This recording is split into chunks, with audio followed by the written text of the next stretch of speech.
Welcome to Linux for the Rest of Us, episode number 51. The show about Linux and all of its aspects. I mean, we go over Linux news, new Linux sites, new Linux distributions that came out, applications, appliances, all that good stuff. And the man that brings the goods and tells you all about it is our friend, mine and yours, the door-to-door geek, Steve McLaughlin. What's up, Door? Hello, Steve. I swear I wasn't checking out Google Plus right then. Wow. If you were, I literally just stopped talking to you for like a second, and you must be addicted to that for that to happen. Well, my excuse is I'm in my Google Docs for my notes, and I look in the corner and I see a red 1, and it beckons. Ah, I see that red thing. That's Google Plus? I see a red 6. 6 means you have 6 notifications. I gotta say, I think they handle notifications in the browser very good, but it seems like if you have 2 browsers open and then on your Android phone, you'll have 5 notifications. You'll answer all 5. Then on this one, it will say there's 6, all the old 5 ones, and then an extra one, and then your phone will say you have 9, the original 5, and then 1, and so if you only have it in one place, it seems like it works great. But I'm a little OCD, ADHD, so. Well, no, having that happen is not a problem with OCD. That's a glitch. I mean, yeah. Google syncs everything else so well. Why can't they do that? Yeah, the Google will get it soon. The Google. Mm-hmm. All right, man. Well, you want to talk about Google Plus? What do you want to talk about this week?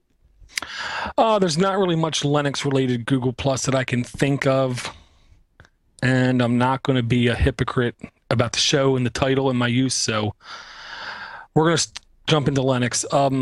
The first basic thing I want to talk about today is package management and packages. It's not entirely clear how to explain this to people that aren't at all experienced with it. I'll give an example. Android is Linux, technically speaking. Linux in the core, Java over the top thing. To install something as a genuine application on the device where it acknowledges it's a true application, there's a menu choice for the application, it registers it as an application to where you can look at the cache usage, the data usage, and stuff like that, it needs to be an APK file. That's like a package. Same thing in Linux. When you're on Debian, Ubuntu, Linux Mint, Peppermint, Jolly OS, like literally 300 other ones, it seems like, all based off of Debian. The package file is a .deb file, deb file. And packages mean a little bit different to each distro. For the Debian-based system, the deb file really only contains a couple things. The core files, the core files needed to run the application itself, the settings that needed to be changed for the application, like is there going to be a menu choice and is there a preferred grouping? Like on your menu, you have on your main menu in Ubuntu, you have accessories, internet, sound. Does it fall into one of them? And the most important thing about packages, it lists all of the dependencies that is needed for the application to install correctly and run clean. Now, that's a lot of trust, a lot of responsibility in one little teeny file, which is one reason why a lot of people say don't just download .deb files from anywhere and try to install them, because you don't know how much time and effort and how responsible the packagers were of that file. They might not have ran it on a completely clean system and didn't realize, well, this also needs this library in the backend to run. When you go to install it, crashes can happen. So whenever you get any kind of package, you got to make sure it's from a trusted source and a well-vetted application. Like who? Who's a trusted source? Any of the repositories? Well, from the repos, you don't have to worry about it, because that's all... Oz behind the curtain. There's Debs all behind the curtain. You don't even need to worry about. You just talk to the wizard. You you just talk to the application and it does everything for you. But like hypothetically, you're running derivative of Debian and Pigeon is not in the repos. Well, then you should go to the Pigeon website and try to find a .deb download. Now, some things like, for instance, Skype, in most cases, it's not in their repos. It just recently started being in there. But before then, you always had to go to skype.com, download Linux, Ubuntu, 32-bit for me, .deb file. You would have to download it and run it, and it put the menu choices there. It had how it would attach to the notification bars showing your away status. Are you here? And that's only one type of package. You have Red Hat based distributions, Fedora, CentOS, Mageia, on and on and on and on. There too, they're called RPM packages. Now, technically speaking, RPM file on a Debian based system doesn't go. But there's a trick. There's something called Alien. I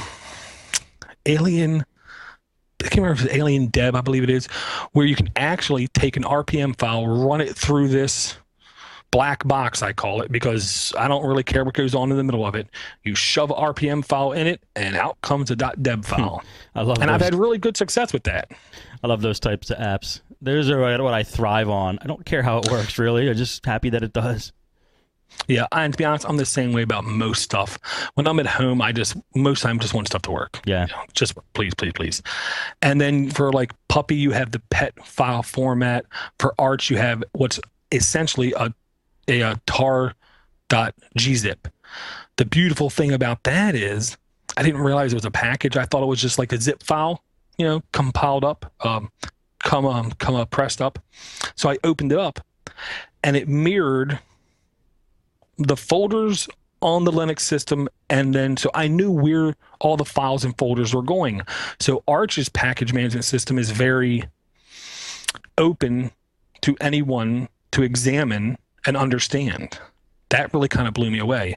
So the most important thing you got to realize, if there's not a package in your repo, what kind of package are you looking for? There's no such thing as setup.exe, right, unless you're running wine, but that's different. What's a tar.gz? I see them a lot. Yeah, that is essentially like a zip file in the Linux world. And what opens that? Can just any could like Ubuntu handle those? Yeah, there's a default application in a lot of Debian-based distributions called File Roller, and it's like WinZip. You can create tar.gzips or extract tar.gzips. And one quick comment about those files, why I like them so much better than being in Windows and having zip files. Sometimes you have a zip file and you drag it, right-click, drag it, let it go. You go to either 7-zip, WinZip, ZipGenius, whatever it is, or even to just the Windows extract thing, extract here. Sometimes you say extract here, and then here on your desktop, for instance, you have 300 files. Right. I absolutely hate that. So what I should have selected was extract here to subdirectory.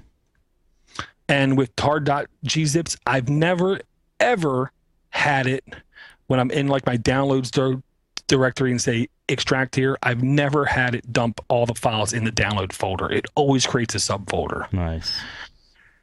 And I just, it's one of the things that I really like. But there's a page on Wikipedia. It's called Linux Package Formats. And this gives a little peephole inside the universe of Linux. Well in excess of over 300 different distributions, versions of GNU Linux. Yet in this list, all they really highlight, and Wikipedia is usually pretty in-depth, they don't skip a lot. 1, 2, 3, 4, 5, 6, 7, 8, 9, basically 9 types of packages. And 2 of them are kind of overlapping. They have a deb file and then a super deb file, which I never heard of super deb. But that's like a deb, but it also includes all of the dependencies, and it can be ran like a portable app almost. So for all the 300 plus, easy 300 plus versions of Linux, you only have 9 different types of packages. Now, you can have an Ubuntu.deb package, and you can have a Debian.deb package. You can have a Red Hat RPM, a CentOS RPM, a Fedora RPM, an OpenSUSE RPM. Sometimes they all work across the other ones. Sometimes they don't. So what to do? Well, for instance, if I just go to a website and I'm running Ubuntu and they only have a .deb download and that's it, I will literally load up a live CD and try to install it there, just to be sure. It's just a little CYA. But to be honest, in my 5 years, I think I've only had to do it 2-3 times. And what's a CYA? Cover my damn, I should have known that. I should have known that. Cover my appendage. Well, and to be honest, if anyone knows me, I install everything I come across. Anything that makes me go, ooh, I install. Anything that someone says, hey, this is cool, I install. Anything that has good screenshots or good logos, I install. You're like the Homer Simpson of installation of apps. Mm-hmm. Only I don't like hit my thumb every time with the keyboard when I try to do it. Cool. So the safe way to do it is to just boot from a live CD and install apps. Right. Well, always try the repos first. Always. It's like always walk out your front door instead of climbing up to the 3rd floor and jumping out the window, because you're not quite sure where you're going to land all the time. Go for the repos first. Then when you have to go with a package, try to find one that's for your exact version. And if you can't find one that's an exact version, test it in a like temporary live environment or in a virtual machine. They all work. Good advice. Okay. Next I'm going to talk about, it's really, to me, okay, the one thing you cannot do as a Linux fanboy, dare I call myself, is talk someone into using Linux. It's impossible to sit down and explain to somebody why you need to run Linux, why you should run Linux, why, calling someone evil and stupid to convince them to do something is not the right way to do it. What I always do is I just try to help people figure out there's better ways to do things. Mm-hmm. And the best way to do this, I find, is baby steps, to where you almost just plant a seed. Just plant a little teeny little bitty seed. Once in a while, you come by, you put some water on it. When you walk the dog, you make sure he doesn't pee on it. You know what I mean? Just be nice and gentle and nurturing. Yes. Okay. A great way to wean someone away from Windows is, for instance, if they love them some Outlook. I question sanity, but if they love them some Outlook, there is a very applicable, very acceptable, very robust, very full-featured application they can use in its place. The best part is it's completely cross-platform. Windows, Mac, and Linux. Mm-hmm. I don't know about BSD. But it is Thunderbird. And the other reason why I'm mentioning Thunderbird is it was announced a couple weeks ago. Ubuntu 11.10, which is the next short-term version of it. The not completely primed and polished ready for prime time version. The next play version is going to get rid of Evolution, which was its default calendar email application, and they're going to change it over to Thunderbird. And I feel so good about that move. That's cool, Dor, but Thunderbird and Outlook are not identities. I mean, Thunderbird is more like Outlook Express, isn't it? I always thought. Well, the only things I know of that are not in Thunderbird that are in Outlook is a true full-featured calendar. Yeah, calendar. And the built-in ability to handle RSS feeds, which if someone wants to do RSS feeds in their... I guess the main thing is the calendar. That's probably the main thing. Well, yeah. And now there's two choices for the calendar, which I cannot comprehend. Mozilla does Thunderbird. Mozilla does Firefox. Mozilla does SeaMonkey. They're both browsers. Why would they have two different browsers? I don't understand. But guess what? They have Mozilla Lightning and Mozilla Sunbird, and they're both calendaring apps. Yeah, Sunbird, that's what it was. Right. Yeah. So and there is Sunbird, something. There is something. Yeah. Now, Sunbird, I liked. I used for a little bit, but I was a little bit really mad at it. What I couldn't understand is I made it a portable executable using one of my little trickery methods of doing it.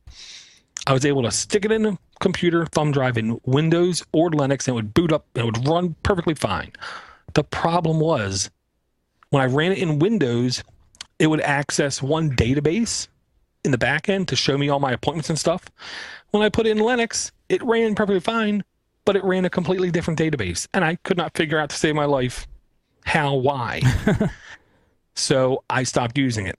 But as a normal desktop client, I can tell you Sunbird was pretty dang complete. But a lot of people seem to be liking Lightning here as of late. And I will be honest, never ran it. But I've seen more than a couple postings in the last 3 months where people are saying it is very full-featured. What is Lightning? Now, I mean, for looking at these screenshots, it says Thunderbird up there. So is this an add-on for Thunderbird? It gives you calendar options? Yeah, I think here's the only real difference. Lightning is an add-on or extension because it's the same basic framework as Firefox where you can put extensions in there. Right. Sunbird is a extension / separate application where you can run it it is a by separate itself. application. It's not. Yeah. I mean, this looks cool. I like this with Thunderbird. I didn't know they even had a Lightning add-on. Now it's like Outlook. Yeah, I ain't gonna lie. I didn't know about it until like 5 days ago or so. It looks great. It looks like Outlook, basically. I mean, right now, what I'm going to try to figure out is what I need to do at my 9 to 5 to run this and connect to my. I'm sorry, Steve. I think I just got sick in my mouth a little bit. When I have to connect to my Exchange server at work, and I want to get it to connect there because A, I know I'm not allowed to or not supposed to, but B, I want to see if I can do it. And if I can, I will report back to let you know, because the real issue isn't does it work for you. The real issue is does it work for you with all the stuff you get from other people that aren't using it. Right. That aren't you. You know, that's the real test. But it looks really promising. If it's anything like Firefox, I can say it's not going to be the same, but it will be very ultra competitive. You know, neck and neck kind of thing. I like it. Very cool. And you don't have to pay $100+ for it. So, yeah. Awesome. Good stuff. So that's how to ease somebody into Linux. Just get them to use that on their PC, and then say, you could run that on. Well, or when you give them like a copy of Linux Mint, you say, you could still run Thunderbird. Well, yeah. I mean, to be honest, it's a lot of little multiple steps like that.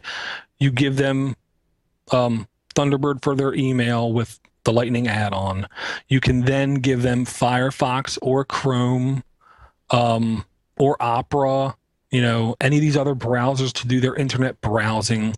You can slowly, methodically replace all the apps. You can get rid of their Microsoft Office because LibreOffice is over 95% compatible with Office functions and features that can be saved in documents. And 80% of the users of Office only use 20% of the features. So the likelihood that your user is going to run into a feature that doesn't work right there is null and void. You have better odds of... I don't know. I say hitting a home run against Nolan Ryan, but I think he's like in a senior citizen home now. Ron Halladay, sure. You know what I mean? The odds are low. The odds are much more in your favor. And there's lots of little applications you can do that with.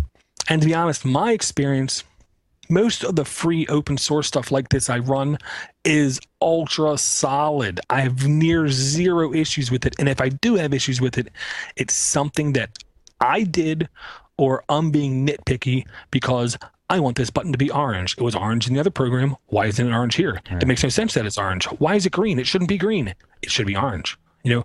That's the kind of thing that you can't argue against for some users. Right. Yeah. Good stuff, man. Thank you. I remember using this a while back, especially Sunbird, not Lightning, and it was not bad. Don't know why I didn't use it. I just probably got bored of it, and I didn't need a calendar at the time. But I'm glad to see they're doing some work here. Yeah, I like twice a year go back and forth from desktop application to just doing it in the browser. Yeah. You know, and to be honest, every time I go back to the browser, it seems like, why would I want to leave the browser now? Because it can do so much more. Right. But some people insist, right? But some people are like, I can't open the browser because if I open the browser, I'm going to go to insert lame, socially acceptable site here, but I'll go here and play. Google Plus isn't like that. Don't dare talk about Google Plus like that. But to some other site and like waste time and not be productive. So they need their separate application, to each their own. I agree. Yep. Our next thing, we're doing the mobile tide. I really would like to talk about this. Okay. You want to start us off? Or I'll do it. Yeah, I mean, basically, if you need a cell phone and you don't want to go to your cell phone provider because of exorbitant upfront cost, there is other options out there, and the option I like is a mobile tide. Simply because, you're going through a third-party service, so they can afford upfront discounts on products and discounts on accessories as well, where typically the carriers really get you with the accessories. You can come here, you can get, for instance, Evo 4G phone, and this is at mobiletide.net, for free, absolutely for free, when you sign up for a 2-year contract, and you do have to be a new customer to get this kind of price. And I can tell you, I'm leaving my carrier first chance I get, well, when the time comes, unless a lot changes between now and then, and I am going to absolutely use this kind of site. I've looked at other sites in the past, and every single one I've looked at, you get hit by massive charges if you terminate early. You do get hit with charges here, but when I was looking at it like 3 months ago, 4 months ago, even at Amazon, the charges were definitely more than here. So it isn't like this is a golden ticket, everything's perfect, but this is a really good deal. I don't know where else you can get these kinds of phones at these kinds of prices. I really don't. And they support all of the carriers, all of the nationwide carriers, Verizon, T-Mobile, Sprint, Nextel. I don't care about AT&T. Yeah, definitely a decent site. If anybody who has been following us, and he's been a guest on the show a couple of times, Jonathan Nadeau, this is his site, and he's bought phones personally off it to make sure that it's everything's kosher, and it seems like a great service. Like he was telling me when he presented it to me, you're not going to find an Evo 4G for free anywhere else, really. So that's the kind of stuff you can get here. You can get a Droid X and Evo 4G for free, even a BlackBerry Storm, BlackBerry. But it's good stuff. It's a good site. Like Dor said, the reason that they're able to offer these phones for free is if you do an early termination, they're going to hit you with some fees. But if you know yourself and you're not going to early terminate on a phone, then this is the way to go. So definitely check it out. I'm working with Jonathan to get a little different logo on there, but for now that is the logo we have. So I think it's kind of cool, actually. It's surf, makes me feel like surfing. But check it out. Go there's mobiletide.net, guys. Mobiletide.net. Buy your Android phone there. You'll be supporting Jonathan, and I think that's something that you should know, because if you guys know Jonathan, I mean he holds Linux fests. He sells computers online at Frostbite Systems that have Linux installed, and makes sure that each person who or each distro that is installed on these machines gets a cut of the profit of the sale. So he's got his head in the right place as far as Linux is concerned. So he's a good guy to support, and I think you should check out his site, especially if you're looking for a phone. So right, and I would say if you think you might cancel early, just get Android. You'll be happy. Yeah, you won't. And if you think you want to return your Android phone, listen to Android App Addicts, and I guarantee you won't want to do that. I know. Right. I know. I didn't. Yeah. I mean, I'm the kind of guy, I always want to think, plan out, look at all the options kind of thing. And this is the kind of thing, if you make your mind up to what kind of phone you want or who you want your phone with, there's no issue. I mean, it's done. And you do have a time period. I want to say it's maybe 90 days or 150 days, where if you do cancel out, there is no fee. So it isn't like you get the phone and you're stuck with it. I don't get service in my house kind of thing. You can return it up front, really, in that time period. Yeah. But I heavily encourage people, check it out. And I will say, I really like the searching, the simplicity of the searching on the website. Very easy. Shop by feature, Android phone number 1. They have Windows Phone Series 7, but somebody has to sell it. Might as well be Jonathan's buddy, take care of it. The phone that saves you from your phone. The worst marketing plan ever. Right. What's really hot right now? Cell phones. People love their phones. Let's make a commercial about people not wanting to be on their phones. I mean, it's the dumbest. Sorry. I'm not a Microsoft hater. Yep. I just hate, I recognize stupidity, and I'm going to point it out sometimes. That's all. All right. Sorry, Dor. What else we got going? Well, I was just going to say, and if anyone wants assistance from people who know what phones to pick, don't just contact Android App Addicts at mail.podnutz.com and say, what phone should I get? Try to narrow it down to like 3 or 4 or even 5 or 6, and then give us those lists, and then we can look at those phones, because phones are very personal. Some people insist on having that physical keyboard. Some people insist on having a front-facing camera. We can't tell you if you insist on those features or not, but we can tell you, if you give us 4 or 5 phones, which ones we think are the most future-proof, be running the most solid for the longest period of time, which ones are rootable and Rumble. We'll be happy to give you a hand. Just get especially the if you're Evo. going to go to mobile.tide. Yeah. Just get the Evo. Yeah. Oh, you're agreeing with me? You're agreeing with me? It's been the longest running vendor leading phone of any phone since like the Razor. Okay. No phone has had a longer life being the poster boy for their service than the Evo. Right. So it has to be good. And the way it ROMs, you're hard on stuff. You speak very highly of it, so I know it's running really good. It just never gives me a problem. And definitely do ROM it if you do get it. So we'll show you. And and this last thing on this, if you get Verizon, you better ROM it quick. And if you have a Verizon phone, you better look at ROMing it quick, because they're going to start putting updates on your phone when you get OTA updates over there, updates that are going to do tether spying on you. So, you don't want that, do you? Damn, I don't want that. I didn't know that. I don't want that either. Yeah, it came out today. Yeah, I posted it on Google+. Good for you. Yep. I gotta get in tune with that. I gotta get in tune. But I digress. Seems to be the word that we use now. Yeah. All right. What else you got?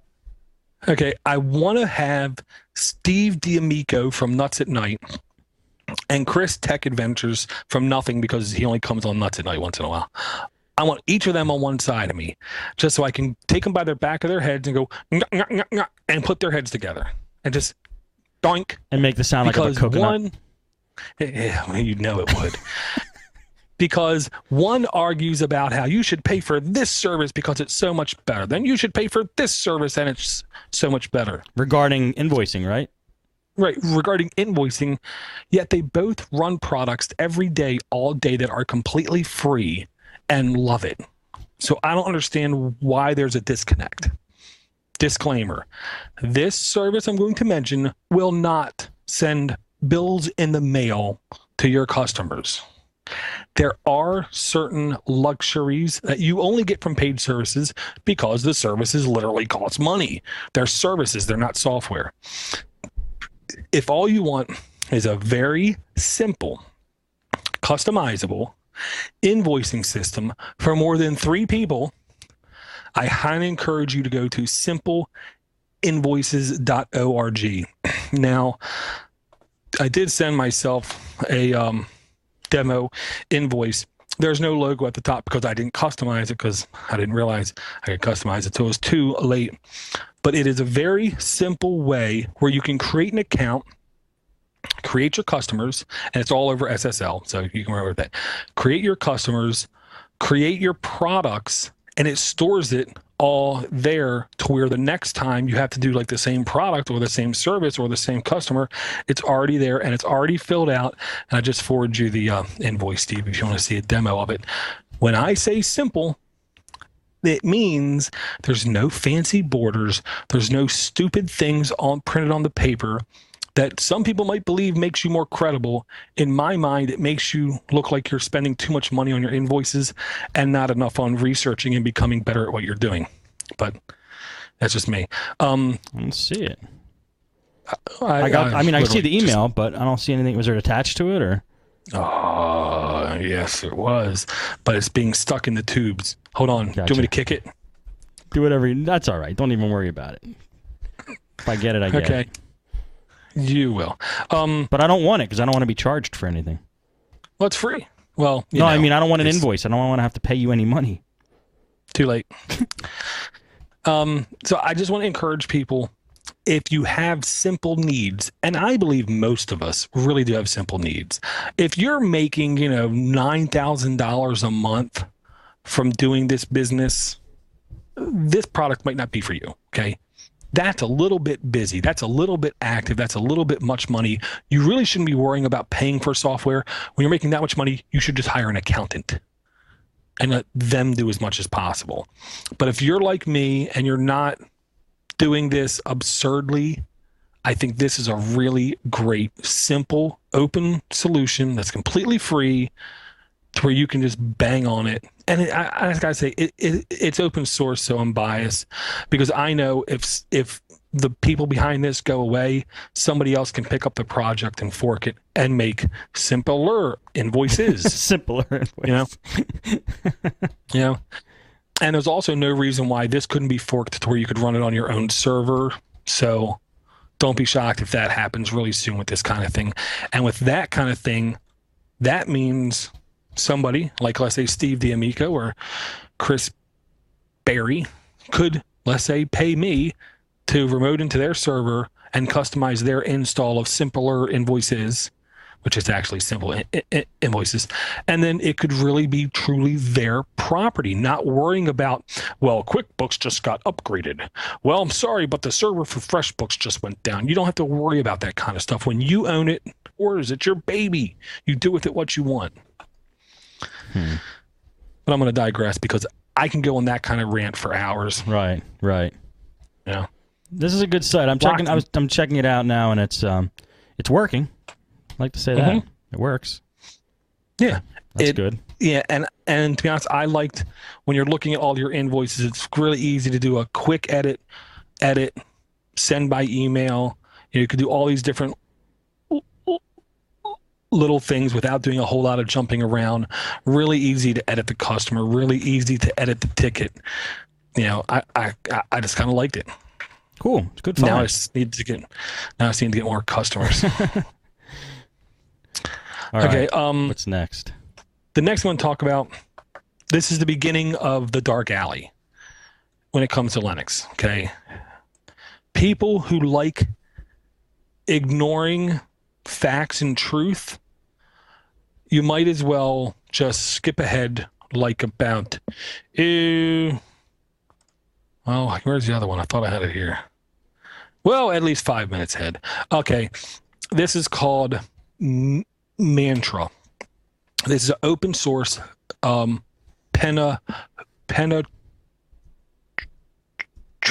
testing kit.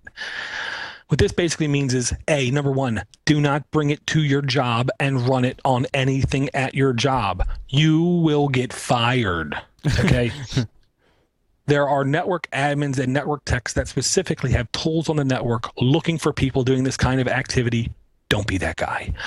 You can run it in your house so you can understand what kind of weaknesses you have at your own home.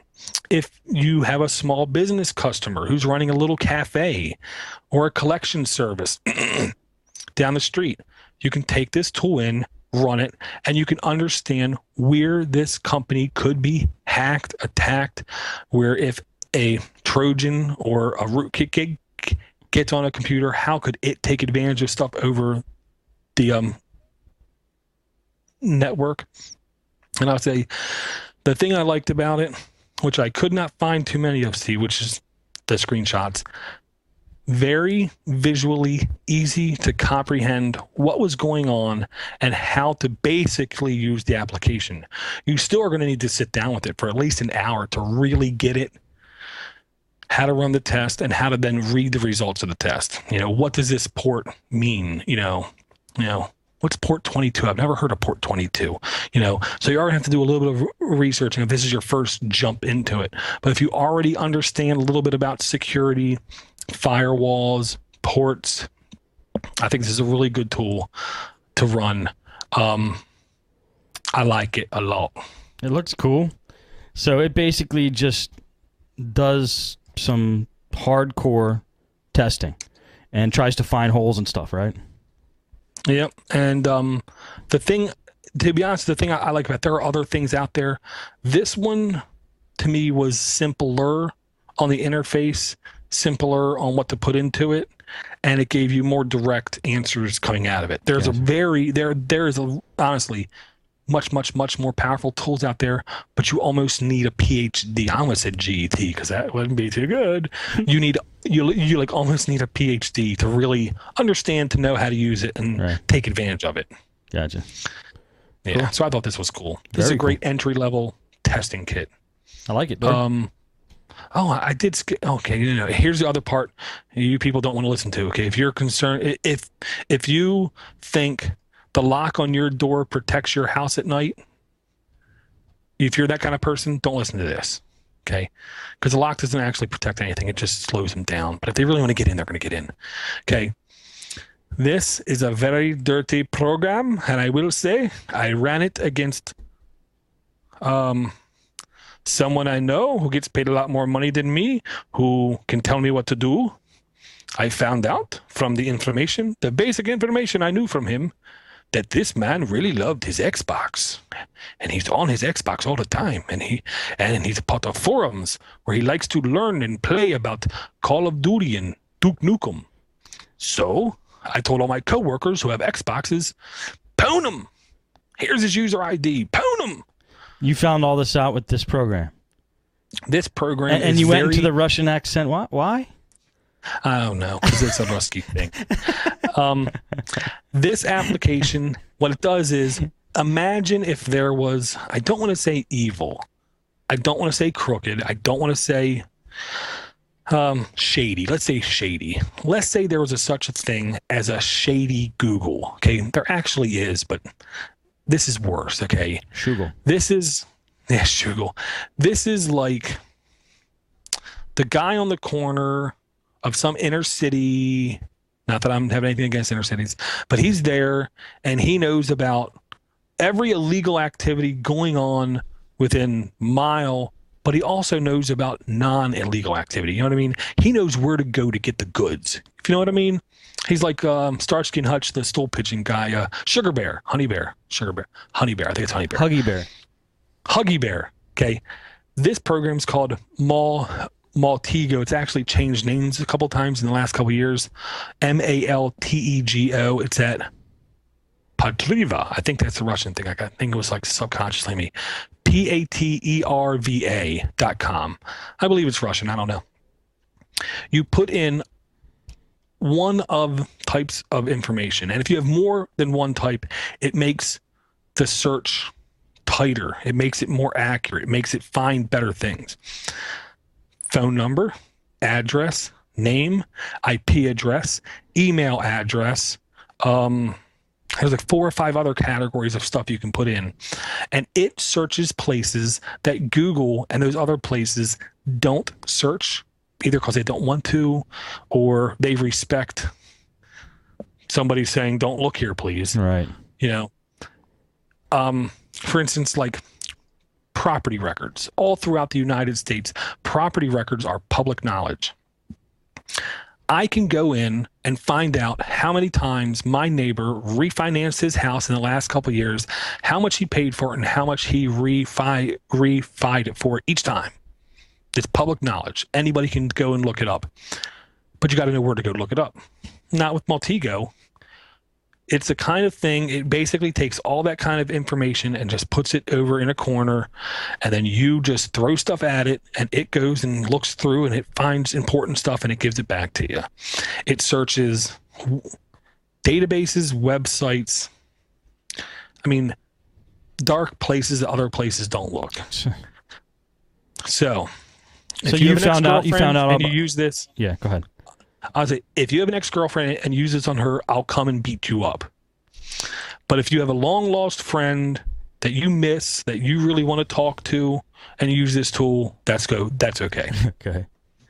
And you found out a bunch of information about your friend just through this. Yeah, I found sites he visited, forums where he was on, what are they called? Not cliques. Groups, clans he was a part of, which told me what games he was playing and what his username was in those games. Then I put the username in there with the other information and got a whole bunch more. Wow. Yeah. Hey, it's South African, by the way. I found out. Oh, okay. It's close to Russia. It's close to Russia. Well, it's by Ubuntu. So if you're running Ubuntu, you can run Maltego right in with it. And they do have a paid product. The paid product I know does do much deeper searches into government databases. Sweet. I'll just say that. And yeah, now here's the tagline of it. Maltego is an open source in intelligence and forensics application. It will offer you Timos mining and gathering of information as well as the representation of this information in a easily understandable format. It is a very easily understandable format, I will say that. And the word Timos, Timous,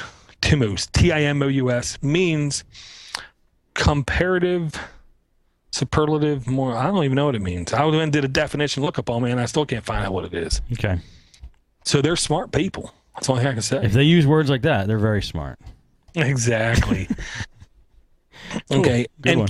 And honestly, even though it technically might not be against the law, do not use this application for nefarious purposes. There's plenty of good that can be got out of this application.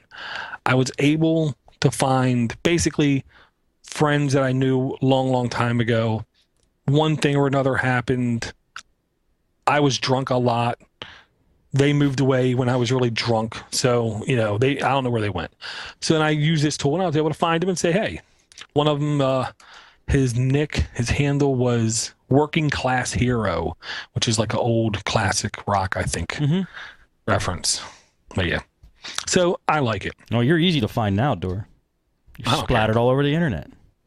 Well, I know when I did a comparison to Steve D for Alexa rating or something, I'm good and I'm clean. Okay. The next thing I want to talk about is completely 180. Games. I haven't talked about games in a couple weeks. GameDrift.org, Game Drift Linux. What it is, it is basically a distribution you can download and install and go for it.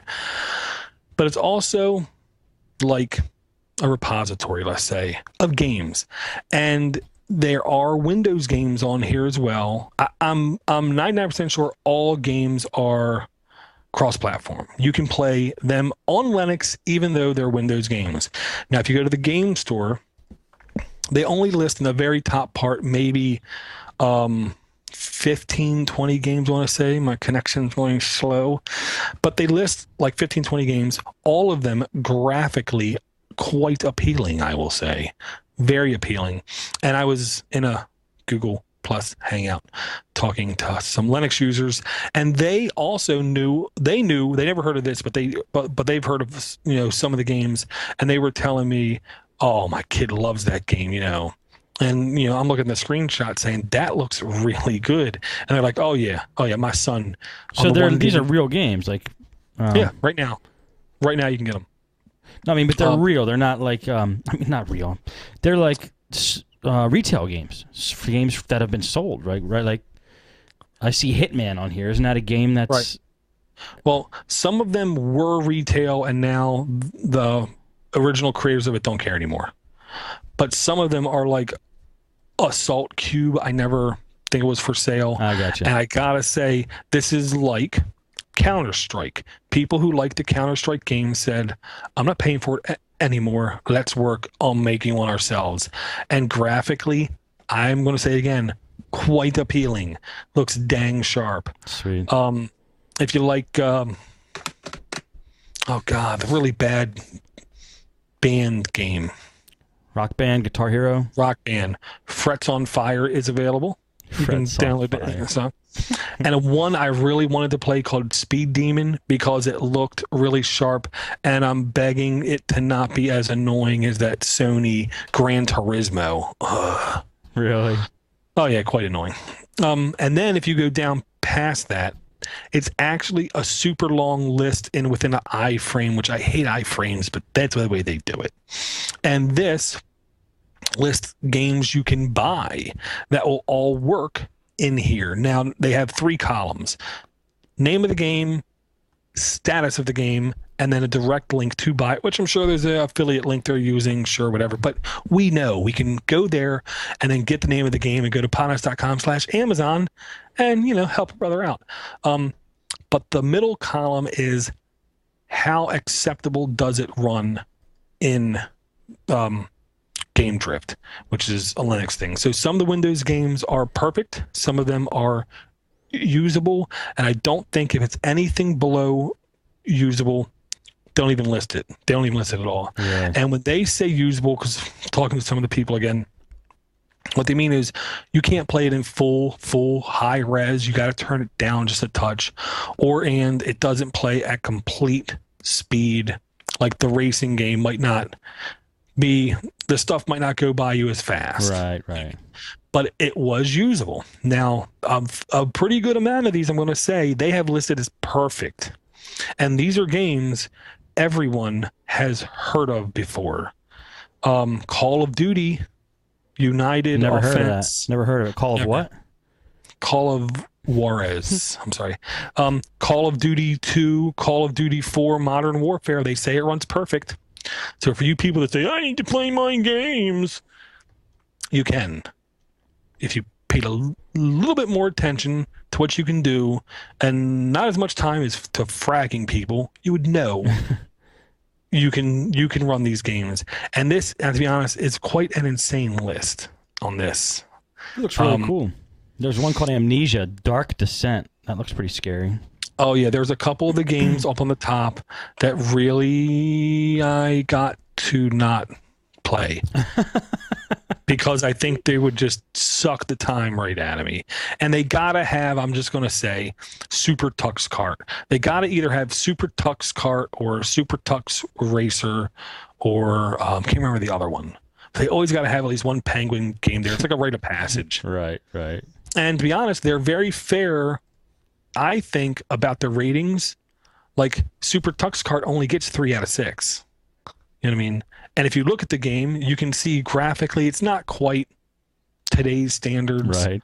Gameplay is decent, but graphically it's really not up to standards. Have you ever played it? Oh yeah. It's like Super Mario Kart-esque, you know. Sure. No Bowser because they'll get sued. But I thought it was cool. Yeah, so I encourage people to go check that out. Cool. Okay, next one to talk about. Okay. How to set up and integrate a Ubuntu 10.04 long-term support edition. You do not want to use a short-term support edition in a production business environment. You will get spanked. How to set up and integrate a Ubuntu 10.04 LTS server in a Windows 2008 Active Directory domain. How you can basically take an Ubuntu server and not just put it on the network, not just join it to the domain, but actually have it integrate in with Active Directory permissions to where you can say anyone who's a member of this Active Directory 2008 group called Share Files can have read and write access to this share folder on this Ubuntu server. It is possible, people. I just want to make sure people are aware of this. And this is at a How To Forge, which I got to say, if you don't know about How To Forge, I love the fact that in the very beginning, they give you a real world human explanation of what's going on here. And then all bets are off, straight technical details, no mumbo jumbo. Really? You know, well, it's only mumbo jumbo that I know. There's no fluffery. Yes. It's just the goods. And it's very good step by step, very good explanation of how to do it. And if I had a piece of hardware that could run that Active Directory 2008 server, I would like to do this, but I don't have a box with 16 gigs of RAM in it. Yeah, so I can't play with it. But I wanted to let people know about this is actually growing by leaps and bounds. There's no doubt in my mind this time next year, you could go into a business, replace every server they have with Linux or Ubuntu or Fedora or whatever, or ClearOS, and the end users would have no idea anything's different, and the administrator of the system would have similar comparable amount of time of work to do maintenance. And by maintenance, I just mean applying patches, cleaning log files, or deleting log files, and that's about it. You know, right. Connecting a new box to the domain. I'm really excited where this is going to go. Yeah, it looks pretty cool, especially for those business folk. Yeah, and if you have the hardware to play with, yes, I say, my son, have fun. Okay, next thing, again, total change topic, Steve. There's been more than a couple of places where Linux has been successful in the management of traffic.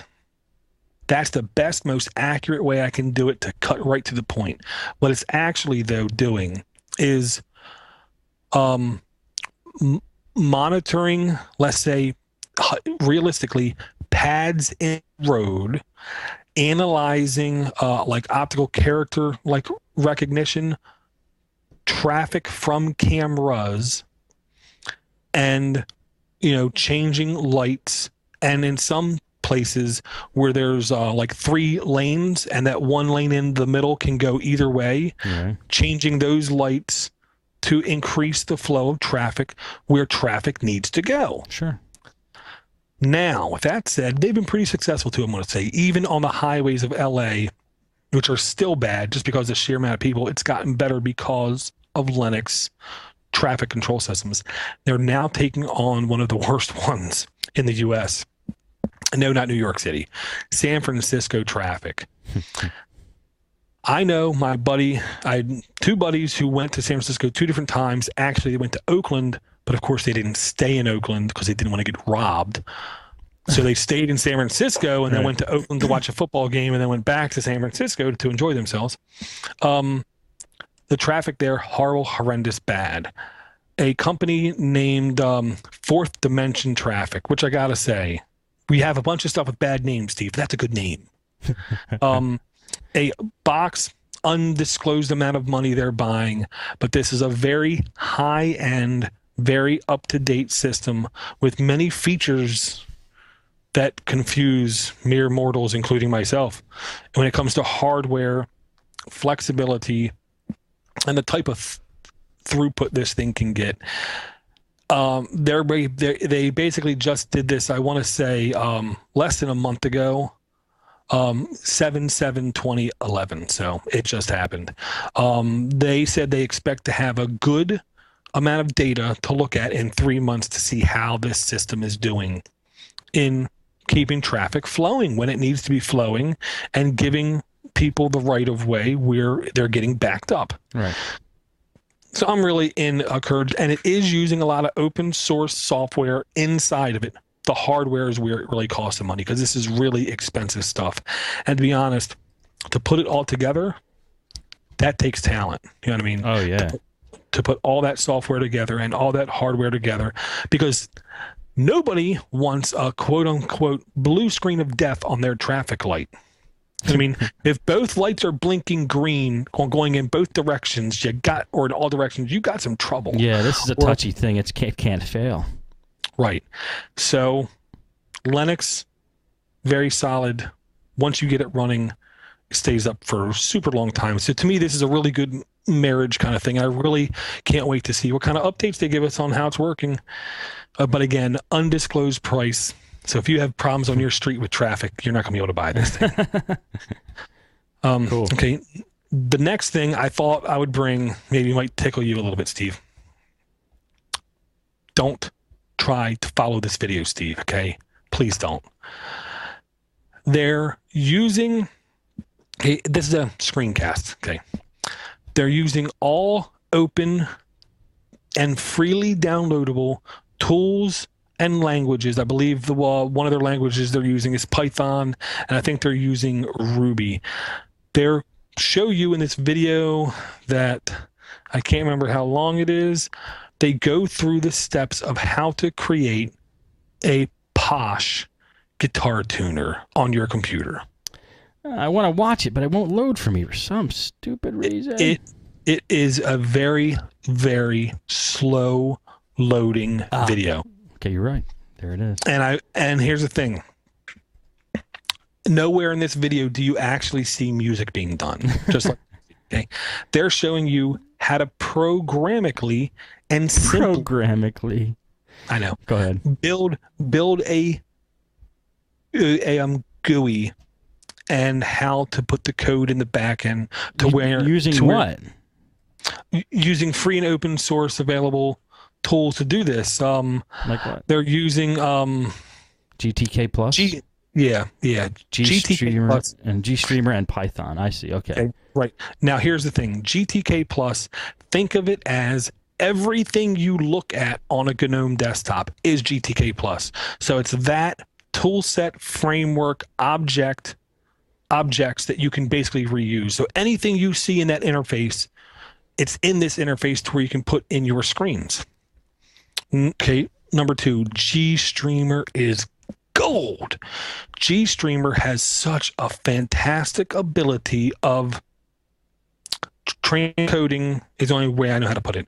Transcoding bits into audio and taking audio and transcoding it into bits.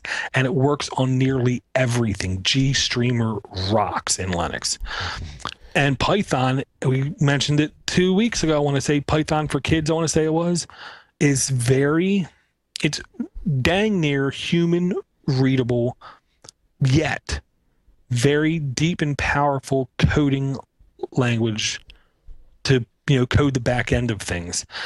And I really like this video because it gets you in the door telling you how to create a posh guitar tuner, Steve. It's on Vimeo.com, creating a posh guitar tuner. Right. But it's actually quite educational, quite informative. I really, really, really enjoyed the pace of this video. Really? So a lot of people just type stuff and don't tell you what's going on. This guy did a really good job of explaining, okay, now I'm going to open this. This is this and does this. Now I'm going to type this because I need to see this and this and this. And he really does a good job of it. So big props to Daniel G. Seigel. Very good. I want to see the end, the final result, but you're right. It's loading so slow, I can't get to the end. But yeah, and it's only like a 20-minute video, which is a decent length, but it takes 16 minutes for it to load 20 minutes worth of video. Oh, it's HD. That's why. I see. Yeah, sure. It has every excuse. Yeah. I mean, I don't expect this from Vimeo. Come on. I know. Vimeo usually does so much better, but this video, I don't know why. The last 3 days I've checked it out every time. You sit there and you think it ain't loading. Why ain't it loading? Right. And then 2 minutes later you start to see it load. Huh. Wow, he's building it from scratch. Quite literally. Okay. Really super quick explanation kind of thing. Okay. Scripting, or the ability to script task from beginning to end, equals power. okay? It equals freedom. And here's why. If you can take something, for instance, let's say IE was crashing. It's crashy. And you need to clear the temp files and reset some of the settings. If you can do it from the command line, that means how IE actually works, the back end parts of it, the settings to it, the options to it. A lot of the stuff you see on the menu is actually accessible from the command line. That means it's accessible from multiple ways, multiple fashions. That gives you more freedoms to get done what you want to get done. GTK, G Streamer, and Python, think of it in the opposite direction. With these three tools, they're very dynamic, very open. From using just those three basic tools, using very basic command sets or sets of commands and instructions, you can make a world of different things that go on that the end user never really has to know. All these commands are being barked off in the back to get these things done. And yet it looks ultra presentable, ultra pretty, and respectable. It comes from the power and the freedom of the command line, of the Linux, the Unix philosophy of do something small, do it right, and everything's always first accessible, doable from the command line. The GUI's always a second thought, it seems like. Yeah, I see what you're saying. Yeah, I mean, there has to be a better way to explain it. It's not like the open source recipe analogy. It ain't quite that good. Right. No, it's still good. It's still good. Yeah. I just think it builds up affinity for the command line, basically, is what you're saying. Well, yeah, and most of the time what you find out is you can do stuff most of the time a lot quicker from the command line, but only after you're comfortable with it. I fully encourage and believe everyone should first feel comfortable with knowing how something looks, acts, reacts, what it can do before you get in and try to do a lot of commands to stuff, because it's very easily overwhelming. I see. Okay, next we're going to talk about... And then after this one, Dor, I got to read 2 emails, and then we got to wrap it. Okay, sorry, I didn't see the time. Good buddy Tracy Holtz, the Tech Redneck, I believe it is, on the techiegeek.com, with Russ.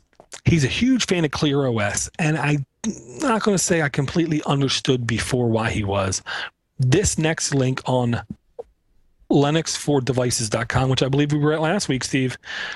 I really like this site, but it looks like crap. But it has good stuff on there. This is called the Clear Box 100, okay? This box, to be honest, is not much bigger than a Wi-Fi router, but let me tell you something. There's little doubt in my mind from everything I read, this box can do much more than the multi-$1,000 systems that we kind of have heard about. And I don't want to talk bad about anything, but can easily pwn in functionality, simplicity, ease of use, and price what some of those other things can do.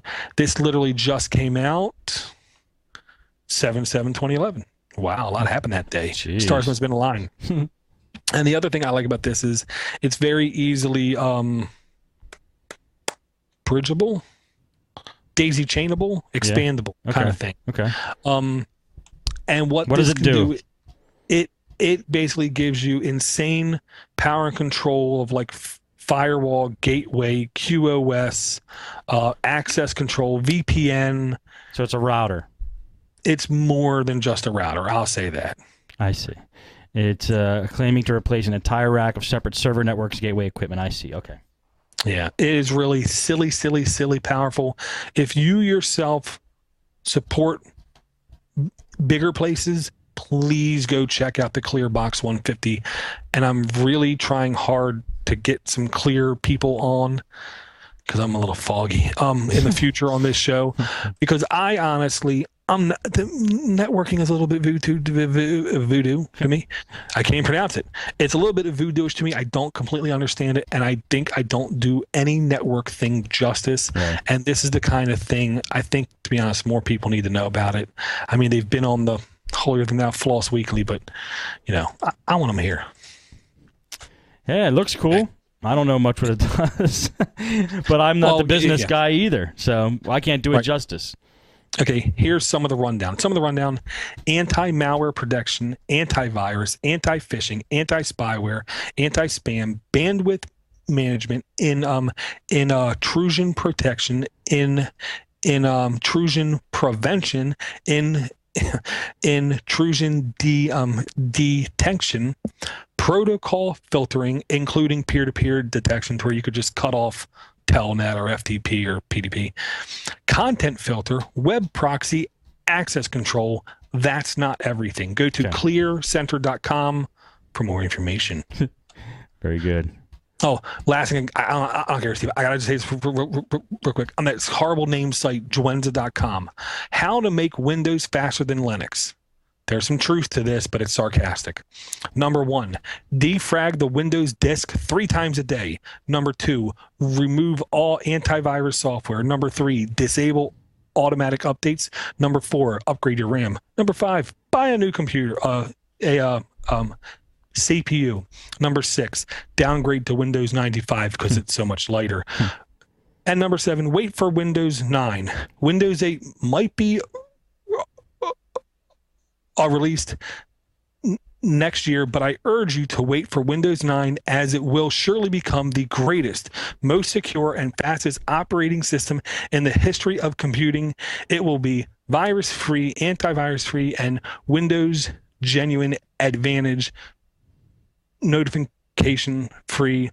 Those are all according to Steve Ballmer. And it gives a link to the 12 most absurd quotes by Steve Ballmer, which he said them all. I ain't gonna lie. Linux is a cancer that attaches itself in a intellectual property sense to everything it touches. Ballmer, shove it. On to the email. Sorry, Steve. Now he's just, I never liked him. He's just a bumbling idiot. Yeah, but he's a billionaire bumbling idiot. Doesn't matter. It's a demonstration to me that anybody can be a CEO. Anybody can be a CEO. All right, quick emails here. Okay, sorry for that. Had to mention that one. No, it's good. It's good. It's just, we normally could go long, but when we do podnutz, I don't want to step on Matt. Matt's a good guy. All right. Dora, question for any of the shows you do. This is from a person. Oh, this is from Payback. He says, how do I list what programs I have installed on Linux? What are the different options we have for removing unwanted programs? How do I find unused dependencies? Also, I'd love to hear your thoughts on Core Boot. All right. Cheers. Payback, a.k.a. Josh. Yep. Payback. First up, I gotta say, I'm happy to see he wasn't abducted by aliens or something. Haven't heard from him in a long time. He basically went on a trip, came back. He's a busy kind of guy. And I gotta say, that's one of the missing things that it's been in my goals of trying to find. How do I just simply list everything installed on my system since my initial install? I don't want everything installed on the system, things that came default out of the box. Like in Windows, don't show me Notepads installed, but you can show me Notepad++ is installed because it's different. And that's the kind of thing that I'm looking for, and I can't find his email. If you open up Synaptic Package Management System, which they're going to lose soon, God forbid, on the bottom left, you click Status, I believe, and then above that, you click Installed. This will give you everything installed on your computer system, period, bar none. Right there, you can right-click on what's installed. You can see the dependencies, and if you want to get rid of it, you simply click the box to the left of the installed application, and you can pick remove or completely remove. Completely remove also gets rid of settings and configuration files. But I highly encourage you, be careful what you uninstall, because you might install something that's core to the system. I am going to find a tool, a utility, something that will show me things installed on your computer, but after install, after the kernel was installed and GNOME was installed. Those kind of things shouldn't appear on the list, but they do in the list I just gave them. So I'm on a mission. You're on a mission. Mm-hmm. Very For good. Josh. Very good. Yeah, and he did say in that last part of his email all the places he's been. So Yeah, he's a busy guy. yes. I believe I just ran into him on Google Plus. Oh, don't you just run into everybody on Google Plus? Well, I'm just going to say, if you are following me, go look at one of my very first postings. It's a rule. Follow that rule. That's all I'm saying. Let me guess. Can I guess it? Go ahead. Don't let stupid people join Google Plus, or don't invite stupid people to Google Plus. You're very close. What is it? It's not. Podnutz appropriate? Yes, it's not. Okay. I'm not that guy. You're just trying to protect Google Plus from idiocy. No, I'm trying to protect you. I don't want to be the next. I don't want to be Steve D and make you worried about asking me something. No, not because of that. No, but because your rule. I'm telling you, your rule is to protect Google Plus from the idiocy of the world. Yeah, but at the same token, it is what you make of it. If you follow idiots, you will see idiot stuff in your stream. Yes. Okay. I'm with you. That was it, the only email. The other one was just a reminder to talk about mobiletide.net. So we did that. Dor, tell us about your latest product and then where people could find you, and then we're going to wrap it up. Okay. If you can only learn by viewing something, like me, I can't learn really by reading stuff. I can't learn, to be honest, by trying something myself because I break everything. If you want to learn how to use the most safest, the cleanest, the most free, the most versatile operating system ever made, where you can install anything you can imagine on it and everything just works, you need to go to linuxfortherestofus.com. It's over 2 hours of videos. I plan to add more of task-driven videos. How do I burn a CD in Ubuntu? How do I install a .deb file? How do I do all these? Your first forte into this kind of thing. It's literally step by step and Windows comparisons because we all kind of know Windows, and there's no reason why the comparisons can't be made because in a lot of ways they're both computers, they both have keyboards, they both have mice, they both have monitors, so a lot of things actually tend to be kind of similar. Yes, and the videos really show the the comparison's really good. Yep, and I'll just say for the live listeners, it's still at a discounted rate. By the time this gets published, the price might go up. Thanks a lot, Thor. What are you saying? That take a long time to do my publishing? No, I'm just Steve. kidding. Steve, you could be publishing this tomorrow, and that deal might be gone tomorrow. Yes, these usually get published on Sundays, so that's a long way from now. So yeah, I would put my money on it that it's going to be changed. Mm-hmm. So take advantage of it now. Live guys, you're lucky you get to hear it. Well, yeah, and I'll just say out there, I insist if anyone wants to give me constructive criticism about any of these videos, there will be no hard feelings. The only way I can serve people better is by people telling me what I need to do better. So if you do buy them, please provide me feedback. Please encourage me to do better than what I did before. I want to make sure everyone is happy. And if you watch a video and there's something that doesn't make sense, please let me know. Very good. Well, thank you, Dor. Great show tonight. Glad everybody joined us who joined us live. If anybody's downloading this or watching it on YouTube, it's Justin TV, we're pretty much splattered all over the place right now too. Thank you. And that is going to be it for Linux for the rest of us for tonight. Was that a one more thing, Dor, that I saw or no? I was going to say, since I don't have iTunes, if you want to go on iTunes and give us a good review because you haven't converted your computer over yet, that'd be much appreciated. Yeah, let's take over iTunes. Let's take it over. The way we take over iTunes is go there, even if you don't use it, leave us a good review. Let's bump us up to the top. We're sitting in place number 7. We're kind of stuck in 7th place for the search term Linux on iTunes. And it would be nice to be a little higher. So you guys can help us with that if you want. All right, that's it for Linux for the rest of us for this week. We'll see you next time.